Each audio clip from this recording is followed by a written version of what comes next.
Y'all already know what time it is. Y'all already know what day it is. But check it. It's Eagles Elite.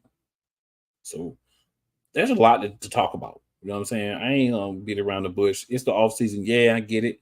But when you really get into the team and you're trying to see what's gonna happen for the next year, what's popping with OTAs, where it looks like who's gonna make the team. Got a couple of signs. We always got rumors. You know what I'm saying? And then, unfortunately, one of the things that we do is we go back and we do a season rewind for the previous season. So there'll be some games earlier that at least are wins that we're talking about. As we get later into the season, it's gonna get tougher. But your people is here to give you what we promise. So we're gonna give it to you. We're not gonna always like giving it to you, but we still gonna give it to you. So hey, I want to shout out everybody. We've had some new subscribers in the last month. So shout out to everyone who subbed to the channel in the past month. I appreciate you. You watching the show, you watching the replay of the show. Please, yeah, I don't be doing the please thing much, but please make sure that you're sharing the show. Make sure that you hit that like and that subscribe button if you have not already. Get some more people too. Let's grow the fam over here. So let's get some more people watching, interacting, and being part of what we're trying to do over here. But everybody that is, hey, y'all the MVPs. Y'all the reason we do this. If nobody watched, if nobody cared, why do a show? So appreciate you guys. And to get things started, we'll get this guy up in here. Wyatt, what up? What's going on? Cool. What up, Eagles Nation? I'm excited to get into, all we got to talk about, OTAs, like you mentioned, going into the unfortunate, week 1 of our season review and everything. It's going to be interesting. I'm excited to get into it. Well, there's only one thing we need to do before we get into it, because this week we're staying on task. My mind is focused. Let's go.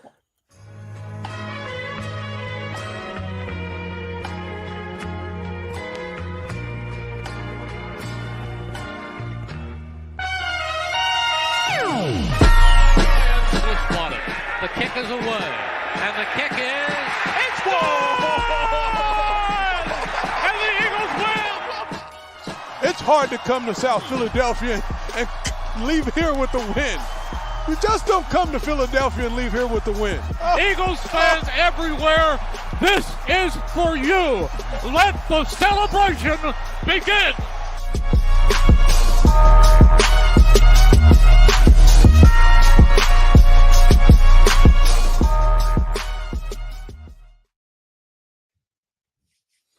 All right, man. So we in the building.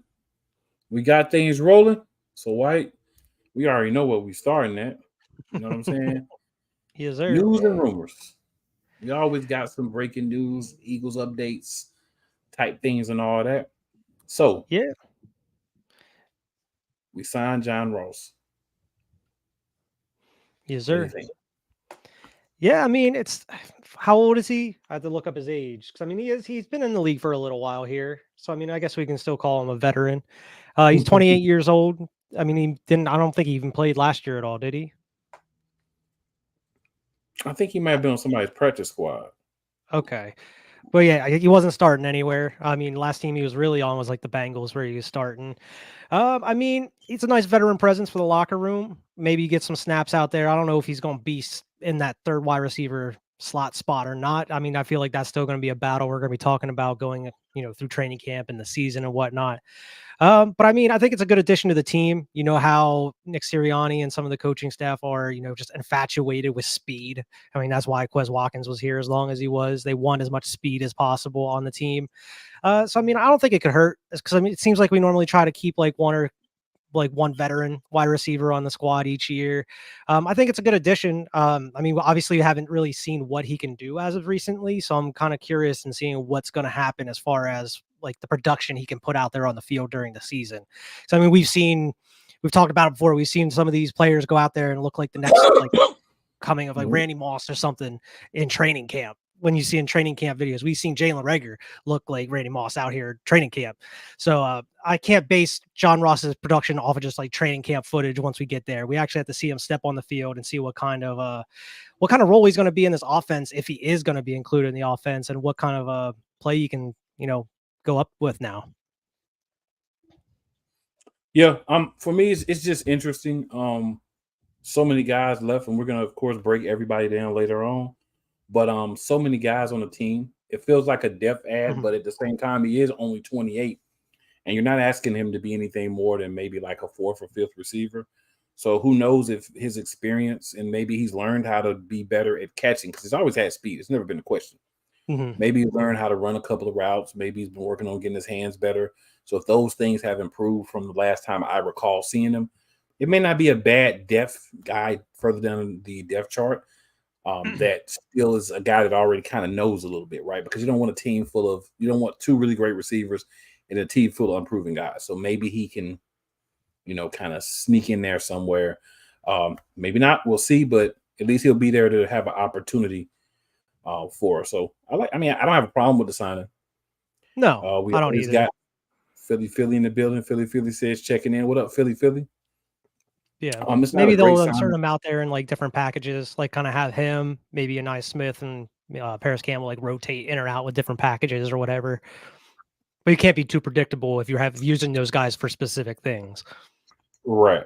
I would like to actually have guys where we could say, oh, if we take AJ Brown out or we move AJ Brown to a different position, here's a guy we can put in, at least for a couple of plays. Not saying he's going to be AJ Brown, but you at least feel confident Makes putting sense. him in and letting him do his thing. Same thing with Smitty. One of those guys need to miss a game. You want to sit him out for a few plays.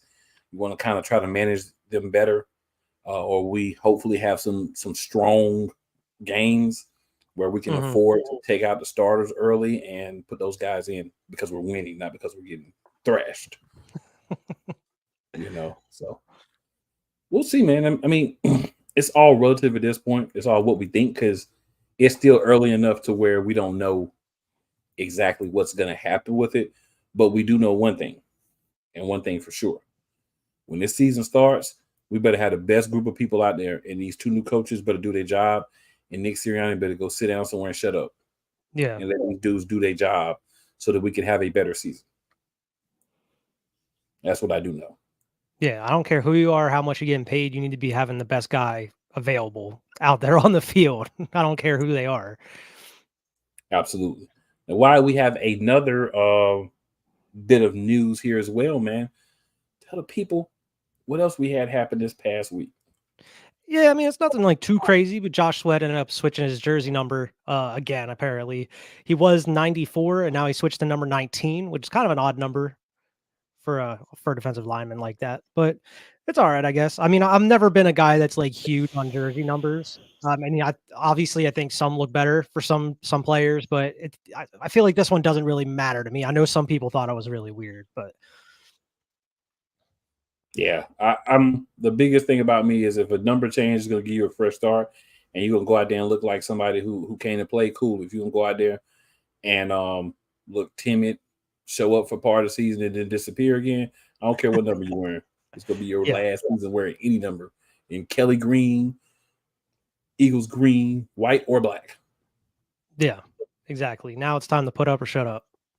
If you Josh, I mean, not necessarily that we're going to resign him, but every other team is going to be watching you, Josh Sweat. So if you go out here and you do what you're supposed to do, some other people might look at you and say, all right, we'll bring that dude in, we'll get that dude a shot. But if you don't at least do that, they're not checking for you, bro. And that's not because you're not a good player, but you got to show consistently. Like we talk about players that are really good. We talk about what they do on a consistent basis, not just what they do for 5 or 10 minutes, not just what they do for part of the season. The biggest knock that people have had on Jalen Carter, those guys on the line is that they haven't produced for entirety of a season. So the same thing goes for you, man. Same thing goes for you. We need production all year. Yeah, that's how you not excuses. Exactly. Come out there, man. Give us what you got. Perform for us, man, and it's gonna be good. You may not make every play, but you're gonna be a disruptor. If you can be a disruptor, we got some other big guys that can make plays too. So it's a give and take. There'll be times where you'll get the job done. There'll be times where other people will get the job done. But the main thing to me is being a guy that people have to plan for. Make the other team say there's another guy on that line, Josh Sweat, that we know we have to, plan for. We don't have to worry about him not showing up. We don't have to worry about we playing week 7, 8. He'll be done by then. Yeah, especially with Reddick gone, the like it's kind of magnified on Josh Sweat at this point. Well, see, to me, I know a lot of people still feel like he has to try to take Reddick's place, but because we're going to an entirely different defense, I don't think they're even going to be asked to do a lot of the same things. So I think we're going to see guys put in positions by our new DC using their best skills and not just this is what we're going to do, go out there and do it. I think you're going to actually see guys get coached, whether they like it or not, but you're going to see guys get coached and you're going to, and we're implementing this new system. But I mean, as far as like what you were saying with being that guy that these defenses, these offenses have to actually plan for and look out for, like kind of similar to what Sahan Reddick. Like each team had to plan to try to take him out of the game at some point during these past couple seasons. It better be Jordan Davis and Jalen Carter. That's who that better be. Hopefully. You know what I'm saying? And maybe not every game, but at least enough to where people say, yeah, we got to really follow these guys and we got to be ready for these guys. Because at the end of the day, the more people you have to plan for, the more people that you have to look out for, the more difficult it is on the quarterback and on the other team's offensive line. And that's what we want. That's when you got to keep your running back in the block. That's when you got to keep your tight end in the block. That's when we can get some better looks with this 3-4. So if they can get pressure, if he can come off the edge sometimes, but I think what the good thing about Sweat from what I've seen is he can at least cover a little bit. Mm-hmm. Right? He's not a guy that I would want on a wide receiver for the entirety of the game. But if a play breaks down or something happens and you got to call an audible and you got to have him do something a little bit different, I feel comfortable that he can get it done. I didn't really feel comfortable in that with Reddick and some of the other guys that are gone or have fallen down the depth chart as we kind of started to go through this offseason.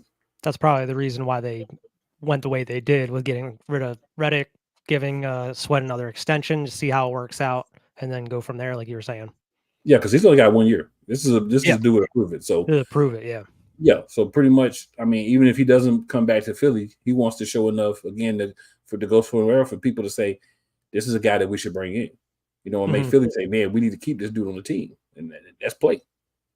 It's not number change. I mean, that could be important because there have been times where guys changed their number and it kind of gave them a whole new lease, a whole new mentality, and it helped out. I'm hoping it's one of the times because I want everybody on the team to get off because that makes it easier for to get back where we should have been last year and where we should go this year. But we'll see if we actually do make that move. Yeah. I mean, CJGJ changed his number too. I think he's number 8 now because he wanted to get Kobe's number. Mm-hmm. Yeah, so I don't have a problem with that either, man. I like guys sometimes fresh start, especially like if you're in a year like that where it's either prove it or lose it, or even when you're in a year where it's like, all right, this might be my last chance with this team. If I don't go out there and prove I can be a dominant force in this, they may not bring me back. So just go prove it, Josh Sweat. If the number's part of it, I'm with it. If it ends up being not making a difference and you're still the same player, whatever. Now, this isn't on the docket, but I have heard a lot of talk about James Bradberry and the Cardinals. Yes, I actually did see that rumor before we started here. Not just James Bradberry, but somebody on the Cardinals who we've been talking about for the past 2 seasons or so about possibly acquiring. Yeah.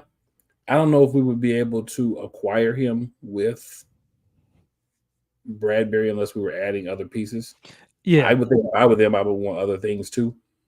But honestly, if we can just get rid of Bradberry, I would be, fine. I wouldn't be upset if we were to bring in some more people as well. But I think it's just that time, right? I just think he's ran his course on the team. I understand why you made the decision to pay him and say we're going to pay him and not CJGJ.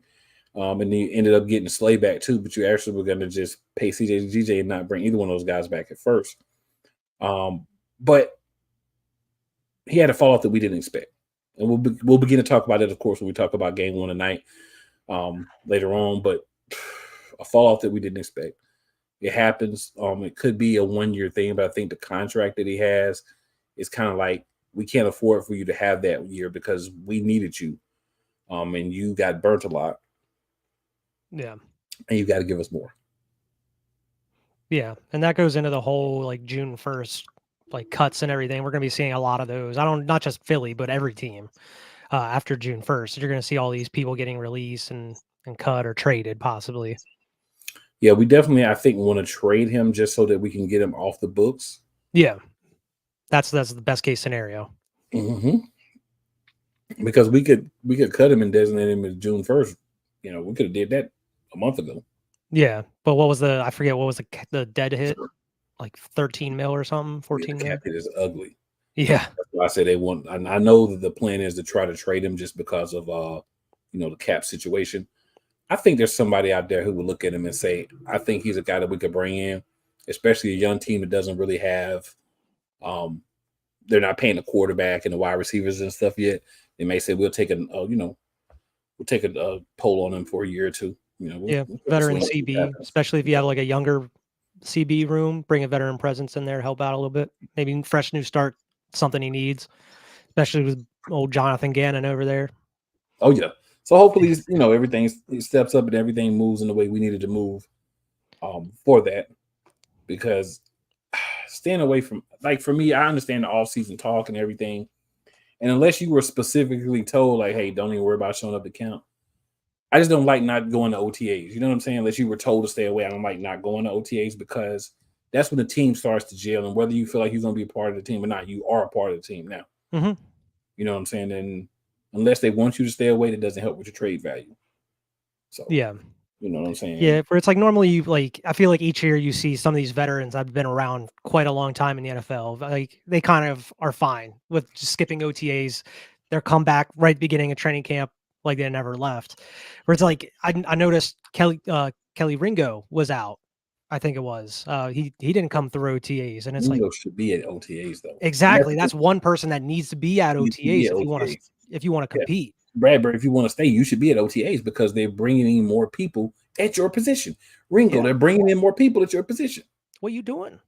They're not bringing in number one wide receivers to threaten A.J. Brown and Devontae Smith, but they're bringing in guys that are probably going to be, at least top 10, top 15 corners at some point in their career, and you skipping OTAs. Not a wise move. Not a good look. But hey, that's why when you look at some of these lists and you see certain people out and certain people in, you're not showing up. Other people are showing that they can do more than what you were able to do last year. You're not showing that you were better. I only know one way that it ends, personally speaking. Yeah. All right, so get a couple commercials in here, good people, and then we're going to slide back through and we're going to break down after 1 week of OTAs, what looks like it's going to make the roster. Of course, this is all subject to change, but got to talk about something.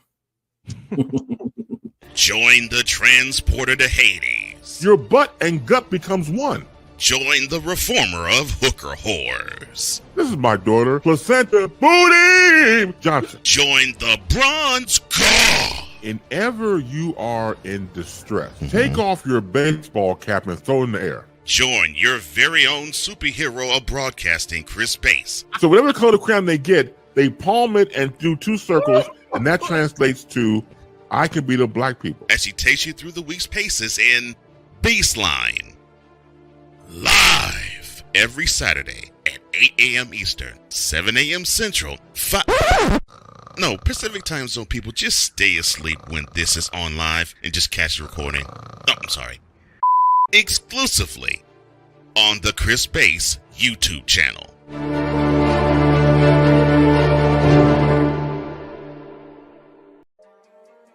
Cool McCain. You thought you wanted Gunther against Chad Gable, but you didn't. And I'm going to tell you why. Chad Gable would take everything that Gunther's done and bury it. The Playmaker. It was on site. AJ Styles walked out there, seen LA Knight. Oh, okay, then LA Knight hopped out the car. Let's go. Yeah! Break down everything in TNA, AEW, and all of the WWE programming. Join these two kings, monarchs of wrestling, live every Monday at 6:30 p.m. Eastern, 5:30 p.m. Central on the Play Caller Sports Talk YouTube channel. Whether it's the men's college game, the way that this season has been going, yeah, anything is possible. the women's college game, And how passionate Angel Reese was at that press conference, they got their mojo now. the WNBA, AJ Wilson, Brianna Stewart 1 and 2, followed by Brittany Griner, Aaliyah Boston, Jackie Young, or the NBA. The Lakers had a 0.8 chance of winning. And then what happened in the fourth quarter? LeBron James by himself outdid the Clippers. You will get any and all of the information right at your fingertips or your earlobes. Join the Playmaker as he breaks down all things basketball in Shooting Lights Out on the Playmaker's blog, network, YouTube channel, and where you can find podcasts. All right, good people. So we are back. Of course, we're going to shout out 502 American Angel Radio, as we also are on there. So shout out to everybody watching. If you're looking at this through any platform other than on YouTube at Eagles Elite Podcast, definitely implore you to just go and hop over there and sub on there as well. If you're watching this anywhere else besides Shady Sports, same thing. It's Shady Sports Network. Hop on and subscribe there as well. Let's blow these channels up and make some things happen, guys. So, Wyatt. Cool. 53 man roster.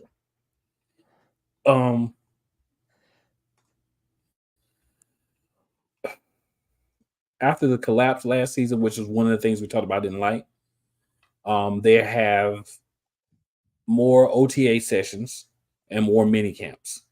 And they're actually doing something besides just standing around and walking around and talking and laughing and drinking lattes. They're actually putting in a little work because, what happened last year. Mm-hmm. You know what I'm saying? I'm good with it. I understand why we're doing it. So let's dig into it. We always got to start, man. We got to start at the QB position. So after 1 week of OTAs, this is what we think is going to happen. Of course, this could change. So at the starter, we have Jalen Hurts, which I don't think is going to change. I know there's been a little talk about season. Kenny Pickett's outperformed Jalen Hurts and all that good stuff. But I'll simply say this to you.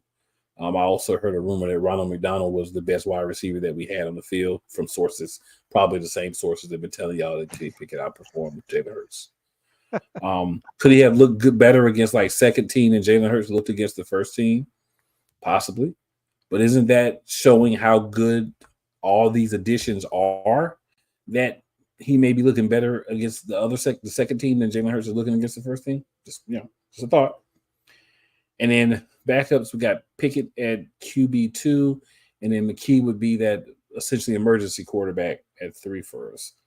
Of course, Will Greer is also in the battle. I don't think he's going to win that. What are your thoughts on that lineup for us? Yeah, I think that's a solid lineup. Before the whole Kenny Pickett trade and everything, we always kind of expected Tanner McKee to stay on the roster. There's still a small part of me that thinks that we're holding on to Kenny Pickett until, like, say, preseason or early in the season, one of these other teams' QBs go down, maybe trade Kenny Pickett away. I feel like that's good trade bait to have. Like a former, I feel like he's that's why we still. got him. Yeah, exactly. That's what a lot of people were saying. So, he's super young, has starting experience, has won games. I think Howie, he knows what he's doing with this one. If he stays on the roster all season, that's fine. I think he's a solid backup for us. I think he'd be better than Marcus Mariota was. Hopefully we wouldn't have to see him, but there is a small part of me that thinks that we will end up trading him at some point. Yeah, I think that would be the purpose. I agree. If you could flip him into something as somebody has a guy go down later in the season, which always happens, that's a great move. Yeah. So next we'll move to running back. So this was a little interesting. So we got Saquon Barkley with the other two backs making a team right now is Kenneth Gainwell and Will Shipley. So first, what are your thoughts on the order? Because essentially it has Gainwell as RB2 and Shipley as RB3 right now. Yeah. Your thoughts on that? Yeah, I mean, even without seeing Will Shipley hit the NFL field for the first time, I would still put him at RB2, man, over Kenny Gainwell, just based off of what we've seen from Kenny Gainwell. I don't know, man. Anybody that watches the show knows how we feel about old KG. So I mean, I would definitely take Will Shipley over him in this aspect if we have 3 running backs on the roster. I mean, Saquon, I think, deserves the bulk load of the touches out of that room. But if you got to go to somebody else, I think it should be Will Shipley. I mean, and we haven't even seen him out on the field yet, just based off his college film. I'd rather have him out there. I'm gonna take a line from Kendrick Lamar, and I'm gonna remix it. Nick Sirianni, we don't want to hear you say Gainwell no more. Straight up. That's what we don't. That's what we don't. Straight up. So Get interesting. Ball with feet on the practice squad to bring up every now and then. So there's a guy who's kind of big, the Tyrion Price Davis, kind of sort of fits that role possibly. But we don't like to play those guys for some reason. So here's another interesting thing that's been coming up, White. And I know you've probably heard this because we frequent some of the same groups and they talk about this foolishness all the time. But there's a big rumor that's gaining steam, even here in Charlotte, that Miles Sanders may be getting released as he did not play up to the contract that he signed. So if Miles Sanders was to get released, would you bring him back to back up his college running back, Saquon Barkley? Absolutely. But there is a catch. What happens with Kenny Gainwell and Will Shipley at that point? Because obviously we don't want Kenny Gainwell on the team, but I have a feeling Nick Sirianni is going to do everything in his power to keep him on that squad or in a role within the rotation. So I think it would be cool. I am fine with bringing Sanders back as long as he is that backup. So I think he would be a good backup for Saquon. You would just have to have some form of rotation between Sanders and Shipley at that point. He's been Saquon's backup before, so this wouldn't be. Yeah, and I think it's a good complementary piece too, because you're not. I mean, obviously Saquon's the better running back out of the two, but I think Sanders would be able to kind of pick up where he leaves off, like in the middle of these games or in the middle of drives. You're not going to be losing a lot of momentum like you would be with Kenny Gainwell going immediately out there. You don't want to hear you say Kenny Gainwell no more. Yeah, but I mean, I'll be fine with that. To be honest, I think that would be a good, 2-back rotation, and then you throw Will Shipley in there. I think it'd be nice. I just don't think that they're going to give up on Kenny Gainwell at all. What I find so funny, man, is you like I ain't even seen Will Shipley play. I ain't seen him take a snap. I still want him to play over Kenny Gainwell. Yep. It goes from number 2 to number 4 in the rotation real quick. That says a lot, bro. That says a lot about how you feel about him. And I mean, you're right to feel that way. Don't get me wrong, because I agree with you. You're right to feel that way. But it says a lot that we'd rather have an unproven guy that can be a little bit of both. And that's the thing. Shipley is actually a guy that can catch the ball out of the backfield, run, he can do some different things. And they have said they're going to use him in multiple places. And when we get to wide receivers, we'll talk about another guy that they're going to, kind of do that with and have him play in multiple places. Mm-hmm. Yeah, but I mean, the thing with Sanders was, I mean, obviously he was on a terrible Panthers squad last year, terrible O-line. Everything seemed like it was bad. But I mean, he also has an injury history as well. I mean, you can say the same thing about Saquon, but that's what we were saying about Miles Sanders when he was here. He just couldn't stay healthy. So, I mean, if he was in that backup role behind Saquon, I think that would benefit him. And we've known that he can be a strong runner. He's a little indecisive when he's trying to hit the holes sometimes, but we've seen what he can do. We've seen what he can do. So I think that would be a really good backup for Saquon, if depending on the price and also depending on what they wanted to do with Gainwell. Definitely price. Price is definitely an important factor in this. All right, so as of now on the depth chart, we're keeping 6 wide receivers. It's a lot of wide receivers. Well, you need this many, and I tell you why you can get by with this many. One of them is Anaya Smith, who also can play some running back. So that's a guy that can be a switchblade for you, as we were talking about Will Shipley being able to do a little bit of both. Anaya Smith can also do that, right? That's something that he did in college. So he can definitely do a little bit of both. So you can kind of add him as a wide receiver, but he could get some time as a spot running back or catching balls out of the backfield. He may end up in the slot some. Will Shipley may end up in the slot some. They may end up in the field together in 4 or 5 wide receiver sets. So they're going to supposedly, from what we're being told from press conferences and all this and articles and things that they've said, that they're going to do these type of things with these guys. So what we have right now for the first week, A.J. Brown, Devontae Smith, and Paris Campbell as the starters. Britton Covey, Anaya Smith, and Johnny Wilson as the backups. And I just want to say that, to me, Britton Covey, you should send Devontae Parker a edible arrangement or a gift card or something. Because if he didn't decide to retire, hey, I think you're looking at practice squad, maybe call-up. Because Anaya Smith and Johnny Wilson in college did return punts and kickoffs at times. So you have other guys that can fill that role. So we don't need to keep you just to be that guy. And that's what concerns me. I think that other receiver where Covey is at actually needs to be a guy that can do some things for us. I liked Paris Campbell there, but then when Devontae Parker leaves, it kind of pushes Paris Campbell up. Yeah. So kind of you get the feeling that Covey's on there only to return kicks. Right, because he didn't catch a lot of balls, and I'd rather have a guy that can do more. Yeah. Right. I'd rather go get a guy that gets cut from somewhere, or maybe even if John Ross sticks or somebody else versus, keeping a guy like Covey who just didn't do a lot as a wide receiver last year. Just, how I feel about it. Yeah, I feel the same way. Because it seems like that's what I get by looking at this projection here, is that he's only going to be on there to return kicks.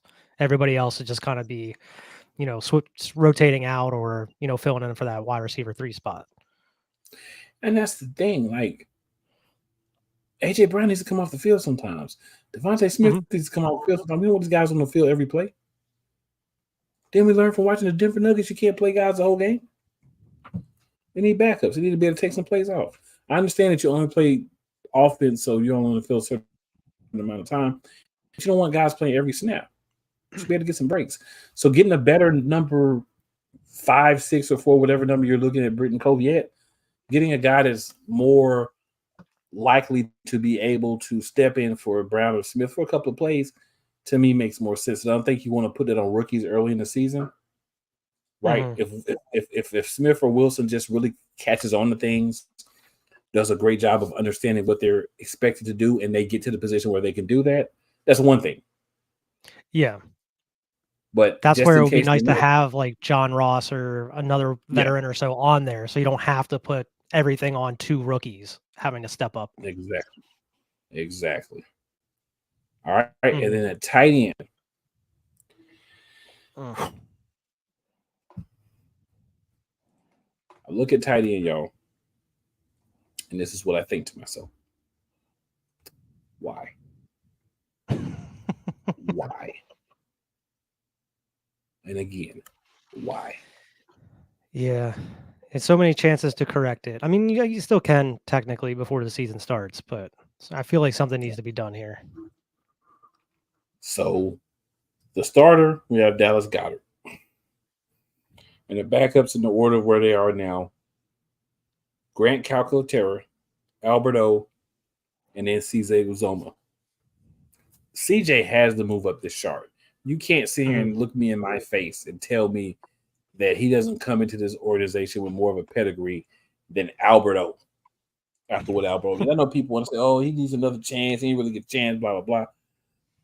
We talked about earlier, we can only judge you on what you do on the field. What you do in practice, that's cute, but that doesn't matter on game day. What AI say? Practice.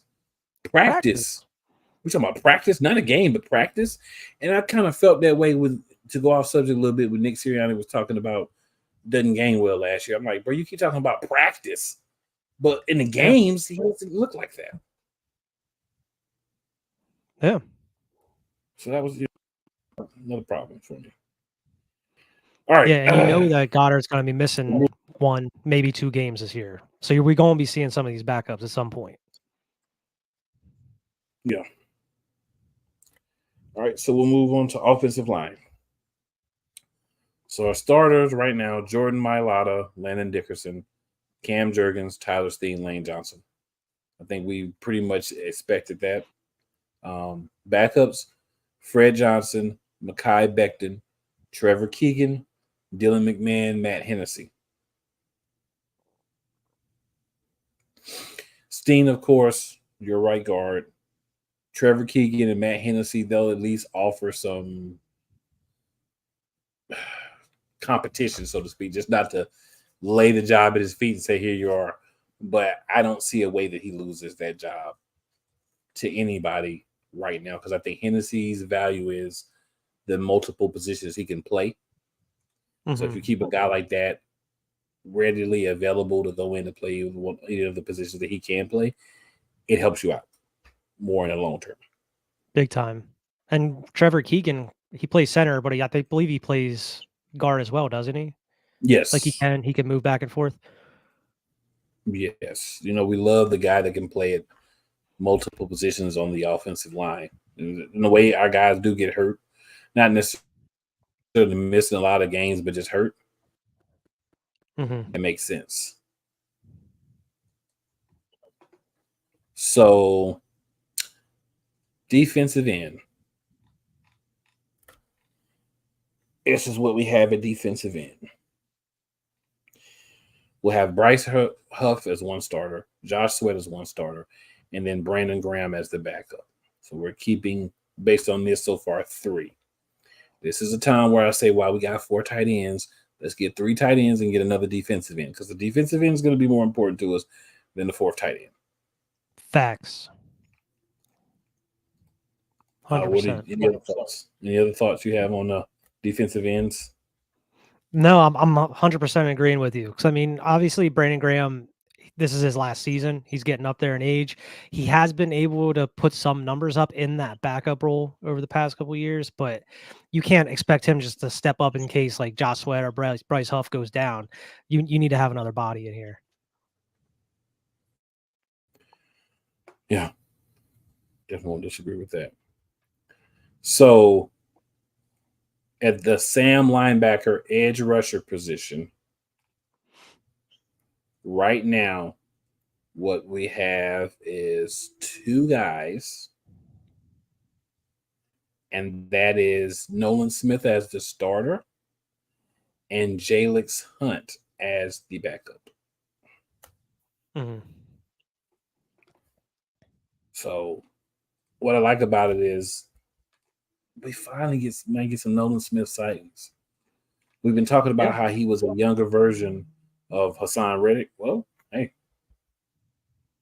we don't have Hassan Reddick so more, so young Hassan Reddick's going to have to give us a little something. So hopefully he's ready to do so, because we're going to need it. Yeah.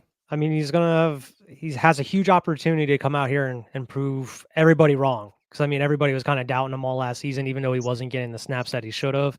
We did see flashes of what he can do, but we really haven't had a huge opportunity to see what he can do at all based off of last season. And even if he did get the snaps, who knows what he would have looked like, just because everything else was going wrong at the time. But it's interesting because Jalix Hunt it's kind of going to be like a project for us in a way. Like we may be seeing him out there some during the year. Safety. And then he bulked up last year and started playing linebacker, I think, a year or 2 ago. So, I mean, I can expect Fangio to kind of move him around, see what he can do in certain positions, see what best suits him. But I think this is going to be a guy that we can kind of work along with for the next coming years, trying to figure out where he's good at and then kind of stick him in that one spot. Let's hope so. All right. So then at defensive tackle, we are keeping right now 5 guys. And I do like that. Burgers and fries, 5 guys. All right. So we got 2 starters, Jalen Carter and Jordan Davis. All right. I think that's pretty obvious. Behind them, Milton Williams, Moro Ojomo, and Marlon Tupeluto. All names that we know. There's no new guy here. This is a core of guys that have been on this team. I don't think there's anybody who threatens them because of size, mass, ability, technique. It's just a year for the 2 starters to step up more, and Jordan Davis to slim down some more. And I think he's ready. I think Jalen Carter, the same thing. They've played together before. They know how to play together. It's just a matter of being in the right system and executing. I think this is a good opportunity. Yeah, I think that this year we're finally going to be able to see what these two are, what we've been expecting of these two since Jalen Carter was drafted, and what they're going to look like beside each other. But like we mentioned last week and a couple weeks previously, like we expect Milton Williams to really show out. I mean, he's been getting better each year that he's been here.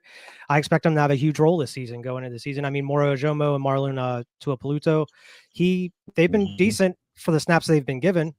So I think as a rotating piece, I think they'll work really well. I like the depth that we have at this position. We're keeping 5 technical linebackers. The 2 starters would be Nakobe Dean and Devin White.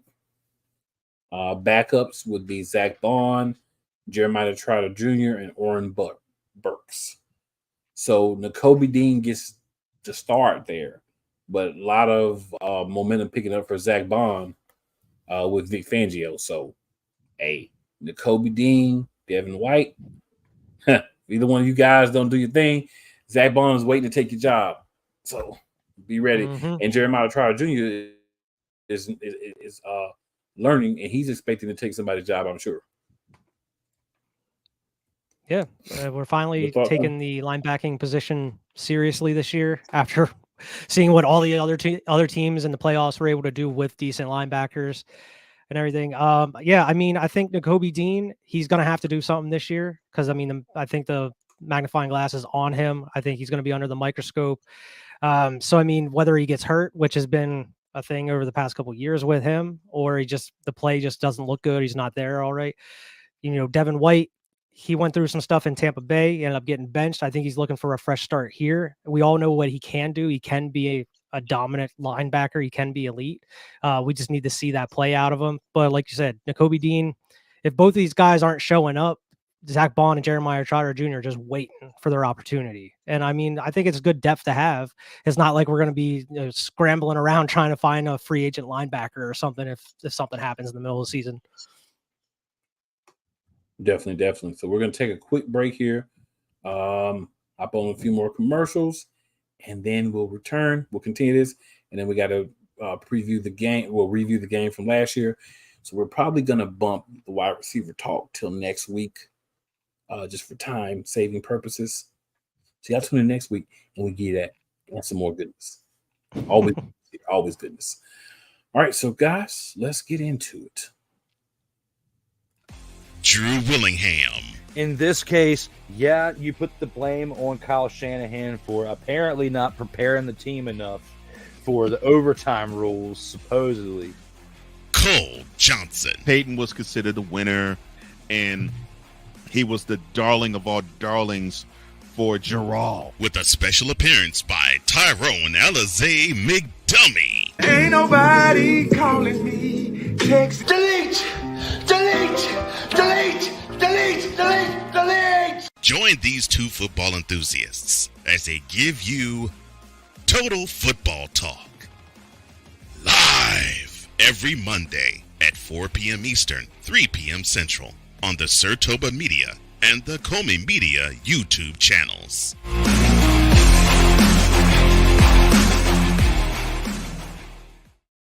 Everything Boston. I love you morons. New Kids on the Block, New Edition. Dear whatever the law firm is.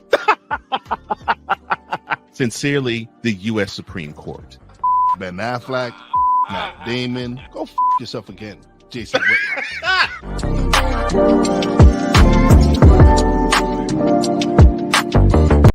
Whether it's news, the largest egg producer finds bird flu in chickens at a Texas plant, weather, devastating tornadoes rip through the heart of the United States, inspiration, a breast cancer survivor completed the journey of chemotherapy, and now begins a future one of matrimony, or sports. Michael Jordan is shown on a photo with Diddy. LeBron James has a video extolling the virtues of a Diddy party.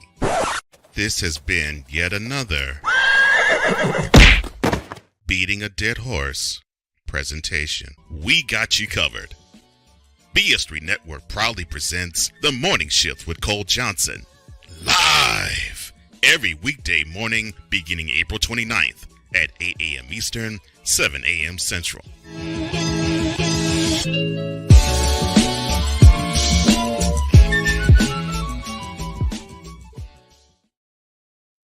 All right, good. We'll be back. So let's dig into this a little bit more. We're going to go cornerback now. So at cornerback, right now, what we're showing is Darius Slade starting on one side. Isaiah Rodgers is starting on the other side, which I expected. Cooper DeJean in the slot, or DeJean, depending on how you say it. Quinion Mitchell and Keely Ringo as the other two corners. So right now,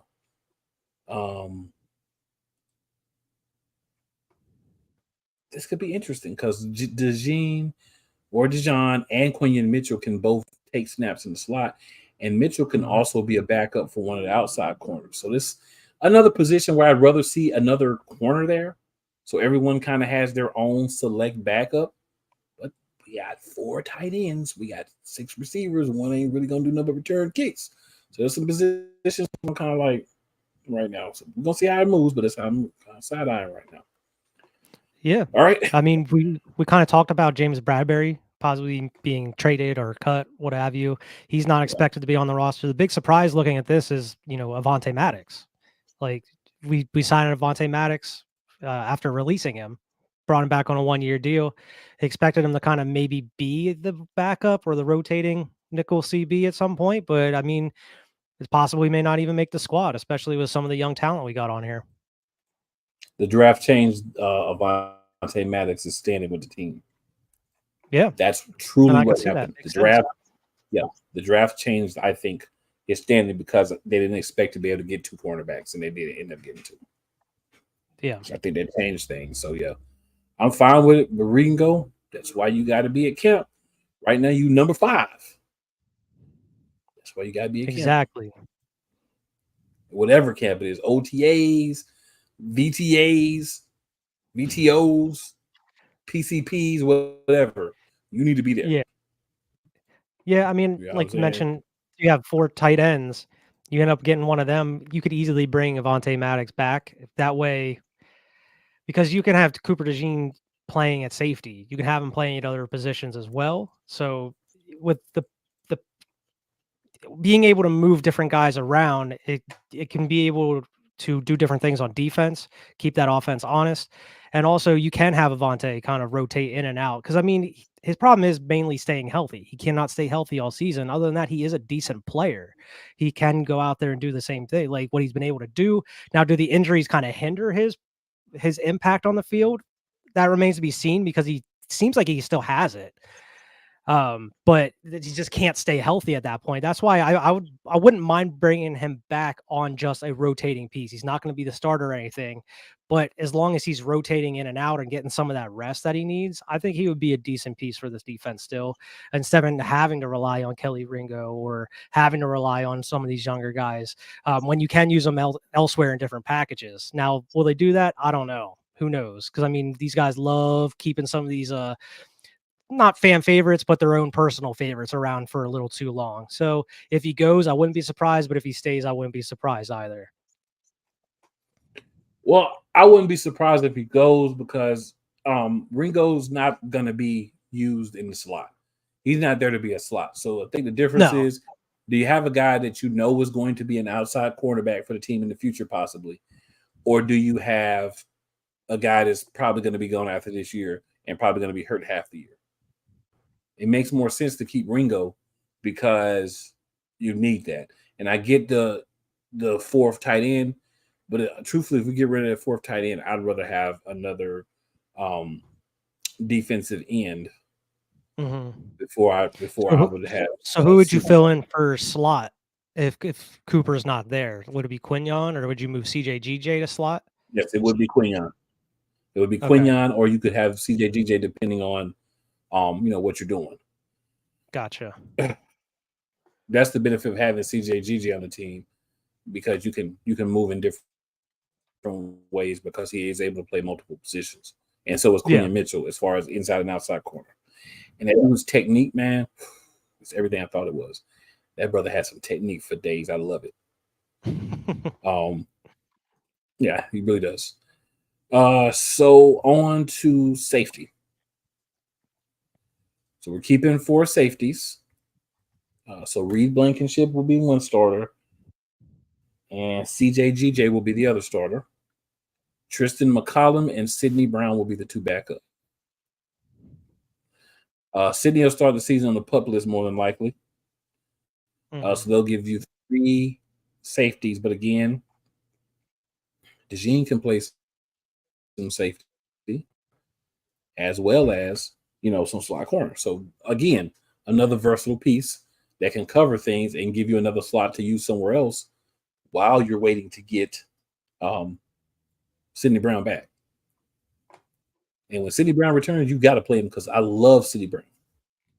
Love that guy. One of the bright teams last year, in my opinion. Yeah, easily. All right, and then did you have any other thoughts before we move on?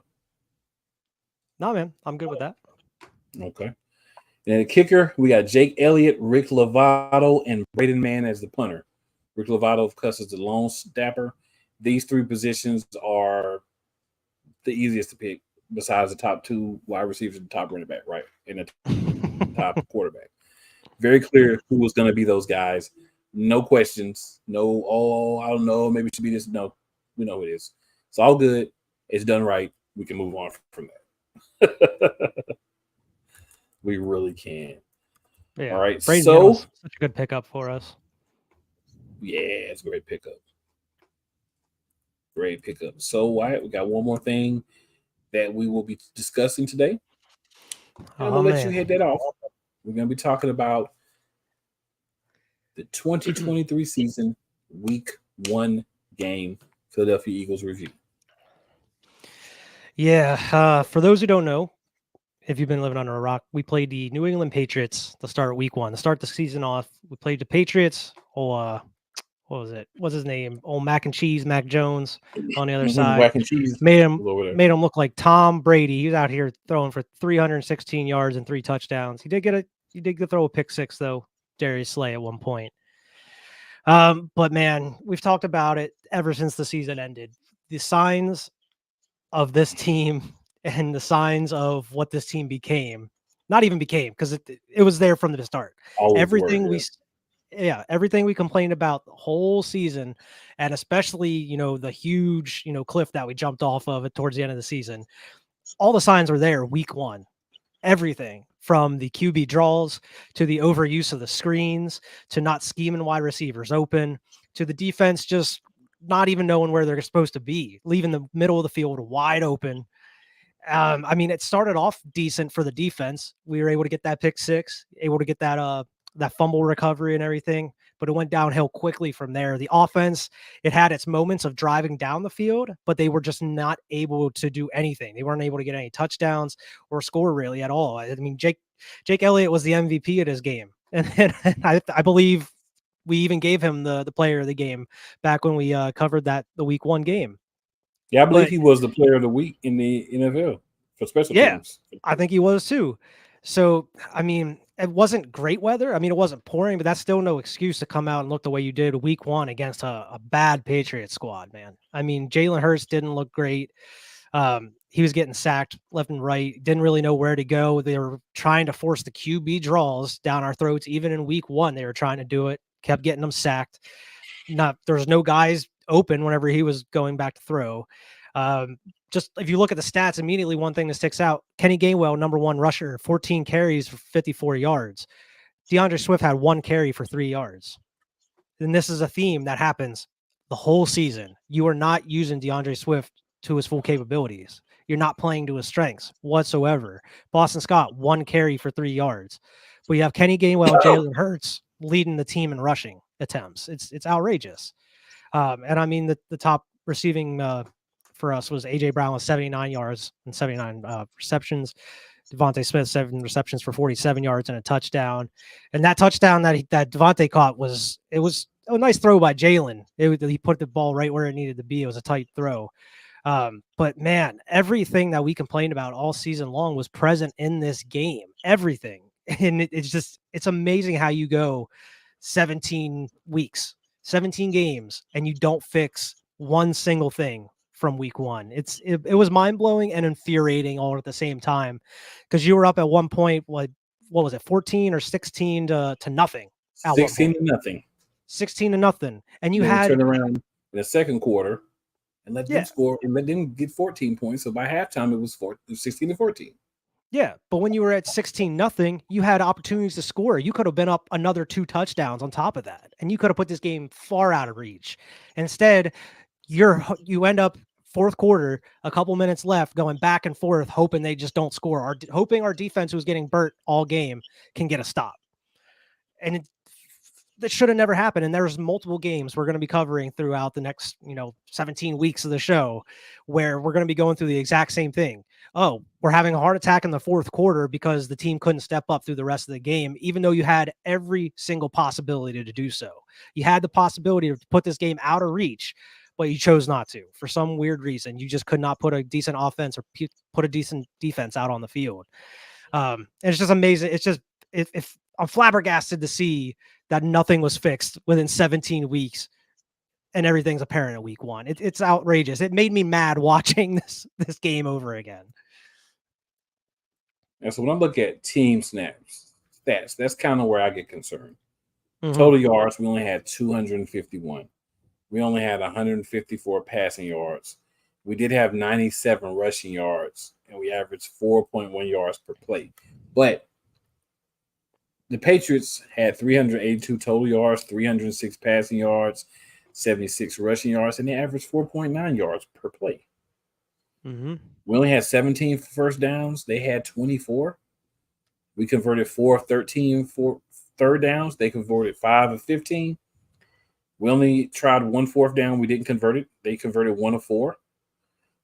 They had 17 more total plays, 78 to 61. We allowed more sacks. They punted 1 more time than we did. But we had about the same amount of yards. We had 5 penalties for 49 yards. They had 7 for 50. We both lost a fumble. They threw an interception. And ironically, we still controlled time of possession slightly, 30-48 to 29-12. So when you look at that, you say to yourself, this is not a good team. Like, honestly, you say to yourself, this New England Patriots team is not a good team. And as we said after that show when we were discussing it, if you come out and that's the way you're playing from week one, if you're not worried about progressing and getting better, that's where the concern starts. And this will be a recurring theme as we go through these games, the concern starting early. You go out against a team that you should mollywop.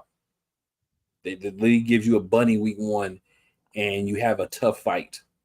You don't even score points on them in the second quarter. You only score 3 in the third quarter, and then you both score 6 in the fourth quarter. So it's important to me to see when the points were scored too, right? We were high at the beginning. We got to 16. We were, rah. The first touchdown was the defense with the pick 6.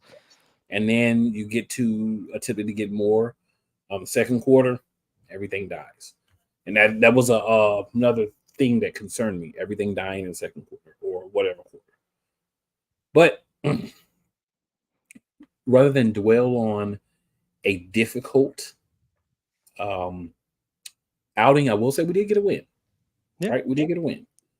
It wasn't a pretty win. It was the first game of the season. Nobody plays in the preseason anymore. So you expect to be a little rusty, but you got to be better than that against a team like the Patriots from last year. Mm-hmm. You got to go out, and I talk about this all the time. We don't do it. Take your foot, put it on the throat, and press down a little bit. Make them a little bit. He just didn't feel like we were interested in doing it this past season, and you can see it in the results of a lot of these games. Yeah. Middle of the field just wide open. There were so many passes they had straight through the middle of the field. Like it's 3rd and 10, 3rd and 11, and our defense is playing 12 yards back or 13 yards back. Easy first downs for these guys. It was blowing my mind on just how bad this defense was even in week 1. It was difficult. It was definitely an ugly thing to see. And as you saw it throughout the season, you're like, man, I really want them to be better. But I do understand that kind of is what it is. Yeah. So, ladies and gentlemen, as I said, got some good discussion there talking about that 53-man roster. So we'll do our off-season position preview with the wide receivers next week. So tune in for that. We'll talk about all the wide receivers that are currently on the roster, who we think will make it. Obviously, we see who was believed to make it after week 1. But when all is said and done, not just week 1, but all is said and done, and we're through training camp, we're going to tell you who we think is going to make it. So, Wyatt, did you have any last words, sir? No, man, not really. I'm just hoping you can get some good news, maybe some trades or some cuts here going into the June 1st. Maybe have some news to talk about next week. Understood.